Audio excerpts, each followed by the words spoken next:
Jangan lupa subscribe channel YouTube TVRI Bengkulu, like, komen, dan nyalakan notifikasinya.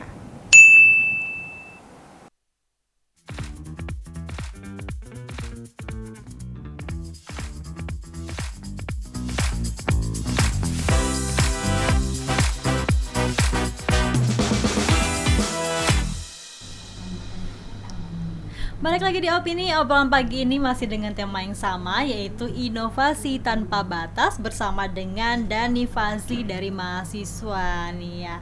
Dani, sebenarnya kalau kamu cerita tadi kan awal mulanya memang pertama kali itu buat website gitu ya, website gitu ya, untuk dari memang linearnya itu dari PMI ya mungkin ya, dari orang-orang yang memang membutuhkan donor darah.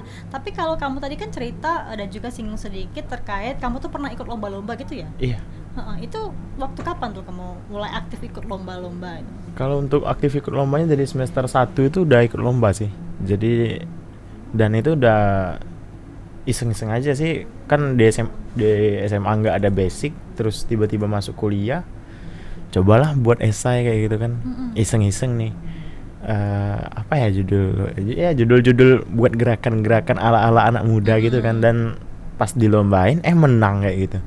Jadi dari semester 1 itu emang wah ini keren juga nih. Kalau kami di teknik kan ospeknya kan 1 semester lebih kan. Jadi masih masa ospek tuh aku udah wah ini keren nih loh, mendingan kayak gini kan. Apalagi waktu di prodi aku juga ya dapat apresiasi yang cukup lah aku kayak gitu kan. Jadi emang ya tambah semangat aja kayak gitu kan, dan itu selalu naik, selalu bertambah lah untuk keikutsertaan aku di event-event di setiap tahun, di setiap semesternya kayak gitu. Iya, berarti berawal dari keisengan awalnya ya? Ya awalnya emang aku kalau bener-bener lombanya kalau di SMA dulu aku seringnya lomba debat kayak gitu. Tapi waktu pas di kampus kayaknya nggak linear lagi debat sama aku kuliah di teknik kan, kayak gitu kan. Kecuali kalau memang mungkin dari politik FISIP lah ya, gitu. kuliah di FISIP. Kalau di teknik ini nggak masuk akal kan, karena ya debat alat gitu. Iya kayak gitu, nggak linear aja dan nggak bisa diobrolin sama dosen kayak gitu kan. Kalau aku lomba-lomba yang kayak gitu. Tapi kalau kita lomba tentang ide kan bisa diskusi sama dosen-dosen kayak gitu. Pernah ikut lomba apa aja emangnya? Banyak sih, dari kementerian itu, Kementerian Pertahanan, dari Kementerian Sosial, Kementerian BUMN. Banyak kan lomba-lomba dari Kementerian Pendidikan ya pastilah ya. Terus ada kampus-kampus juga yang nyelenggarain di baik itu Sumatera, Jawa, paling jauh kemarin itu di Makassar. Dan ya ke Makassar berarti. Ya, jadi itu sih yang buat candu juga karena bisa jalan-jalan gratis. Dan itu mulai dari karya ilmiah mungkin ya. Iya, mulai dan dari juga karya dari ilmiah. Ciptain alat gitu. Iya, bener banget. Jadi dari karya ilmiah, dan ya misalnya kita lihat prospeknya ini berkembang, bisa dikembangin ya dari karya ilmiah kita naikin levelnya ke prototype project, dan selanjutnya ke project, dan selanjutnya ke program kayak gitu. Berarti dari awal kamu kuliah kayaknya banyak dosen yang udah tahu ya kamu ya, karena berprestasi terus nih. Mungkin itu sih yang buat aku agak-agak enak kuliahnya ya, karena ya emang dari semester 1 ikut lomba, aktif kegiatan-kegiatan, dan pembimbing aku kan dosen aku sendiri tuh, dan aku emang ganti-ganti tuh dosennya. Jadi kebanyakan dosen itu udah kenal aku, dan padahal aku sering izin ya, kan izin lomba itu kan nggak bisa tuh 1 hari 2 hari kayak gitu. Apalagi kan sering ikut lomba ya, udah banyak banget izinnya gitu. Udah banyak banget, udah lebih habis jatah 3 kali itu. Tapi titip absen, masih bisa titip absen? Oh nggak bisa lagi kalau di kami. Oh berarti emang ketat ya gitu ya? Iya emang ketat, karena waktu Unip belum pakai absen e-learning itu, kita udah pakai di elektro, karena kebetulan waktu itu pengembang program itu di LPTIK itu dosen aku sendiri kayak gitu. Kalau kita kan masih manual ya, kalau di fisik ya tantangan gitu kan. Udah. Apalagi waktu semester 1 itu, waktu prodi-prodi lain masih bisa titip-titip absen, ngobrol nongkrong kan sama teman-teman yang lain, oh kita titip absen itu.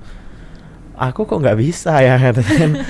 Waktu ku tanyain emang beda sistemnya, karena kalau kita udah online waktu itu, dan emang belum pandemi sih, emang keren aja dosen-dosenku kepikiran mau bawa online. Ya namanya juga jurusan teknik ya, pasti ciptain aja hal baru gitu kan. Iya bener banget. Memang tujuannya untuk mempermudah gitu ya. Tapi kamu nyiptain alat apa aja sih sejauh ini? Udah banyak banget, masih terhitung nggak sih? Udah banyak sih kan. Kalau untuk yang diikutin lomba karya tulis ilmiah udah lumayan banyak sih. Dari alat, dari teknik itu, dari istilahnya elektronika atau tegangan rendah ya sampai ke tegangan tinggi kayak pembangkit listrik udah aku buat semua. Dan baik itu di sektor aplikasi, sektor sosial juga, sektor pendidikan inklusif kayak gitu. Jadi emang udah banyak, tapi emang kalau untuk yang aku kenal ya, yang aku masih ingat ya yang dinaikin ke program lah ya, kayak aku buat website dan juga aplikasi tentang pembelajaran soft skill. Terus aku juga buat pembangkit listrik tenaga biogas yang sekarang aku sedang kembangin. Terus aku juga buat beberapa program-program pendidikan inklusif seperti board games gitu, kayak gitu. Tapi Jadi yang emang paling berkesan dari kamu ketika kamu udah nyiptain berbagai macam alat itu yang mana?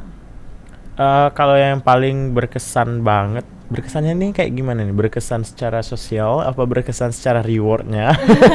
Dua-duanya mungkinnya reward dan juga sosial. Kalau sosialnya sih kegiatan dari aku di proyek pembangkit listrik itu emang itu udah jangka panjang banget. Dari 2021 aku rintis dan emang aku udah turun ke lapangan dulu dari kebetulan ikut proyek dari Kementerian Sosial.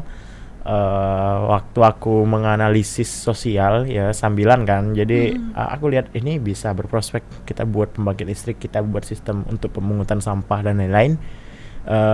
Itu sih kalau untuk dampaknya sampai sekarang ya lumayan sih dampaknya untuk masyarakat. Waktu aku main ke sana ya aku kayak ketemu keluarga baru aku kan, walaupun aku kenalnya hanya emang karena aku ngembangin program ini loh kayak gitu. Tapi kalau reward ya mungkin yang terakhir kemarin ya di Jakarta itu buat board games tentang lalu lintas kayak gitu. Itu lumayan lah rewardnya untuk belanja. Itu gimana tuh cara kerjanya ya? Cara kerjanya? Board gamenya. Board gamenya itu kayak permainan monopoli. Tapi aku gabungin game metode arcade games sama metode adventure games. Jadi aku gabungin kayak monopoli, dan emang di setiap permainannya itu kan kalau monopoli kan beli-beli rumah tuh. Tapi kalau yang kita ini misalnya kamu nggak pakai helm maka kamu akan ketangkap polisi nantinya kayak gitu. Dan sistem itu udah aku pikirin sedemikian rupa sehingga bisa mengedukasi anak-anak yang ya masih bocah sekitar umur 7 tahun tuh udah paham. Oh kalau aku nggak buat SIM nih kak, ini bakalan ketangkap polisi nanti aku di tengah ini. Bener. Oh dan aku kemarin yang aku bawa ke Jasara Harja itu replika jalannya, replika untuk kegiatannya itu emang aku pakai mapping Bengkulu. Jadi dia itu gamenya kayak gini. Kalau monopoli itu kan satu arah tuh, satu putaran. Nah kalau kita itu ada 3. Jadi ada 3 ada simpang, nantinya simpang 4. Kita bisa pilih kiri, kanan atau lurus. Itu bergantung apa? Ya kalau untuk beloknya itu, belok kanan ini aku ibaratkan perumahan. Lewat tengah ini aku ibaratkan perkantoran, lewat hutannya agak jauh kayak gitu. Jadi emang permainannya itu emang kayak ngenalin bahwasanya kalau kamu nggak pakai helm dan kamu mau finish secara secepat mungkin, kamu harus lewat hutan. Dengan resiko kamu bakal kecelakaan nantinya. Tapi kalau kamu mau biasa-biasa aja, kamu bisa lewat perumahan, kawasan perumahan. Tapi dengan catatan kamu bisa nabrak anak orang. Tapi kalau kamu ada SIM, kamu kamu pakai helm juga, kamu lewat tengah kota, itu kamu bakalan cepet banget sampai di finish kayak gitu. Berarti kedetek ya orang-orang yang memang nggak punya SIM gitu. Iya, jadi emang ngedukasi anak-anak. Dan malahan kemarin waktu dimainin di Curup sama anak-anak TPQ kan, tempat pengajian anak-anak itu, anaknya nangis minta SIM sama orang tuanya, padahal dia baru umur 7 tahun kan. Jadi dia nangis minta SIM sama orang tuanya, katanya baru sudah main sama Kak Dani, dia pengen buat tapi SIM. masih direalisasikan sampai sekarang? Nah gitu. kalau untuk sekitar rumah aku masih sih, karena aku kemarin mau ngangkatnya ke Bengkulu karena kebetulan di pusatnya itu kita juara di PT Jasara Harja. Nah, aku mau angkat ke Bengkulu, tapi emang itu kendala aku sih. Emang aku ini manusia non privilege apa-apa kan. Ya mungkin nunggu viral dulu atau nunggu macam-macam lah nantinya kayak gitu. Jadi emang sebenarnya kan bagus ya kalau misalnya bisa dikontribusikan juga sama mungkin polisi lalu lintasnya. Iya, kan?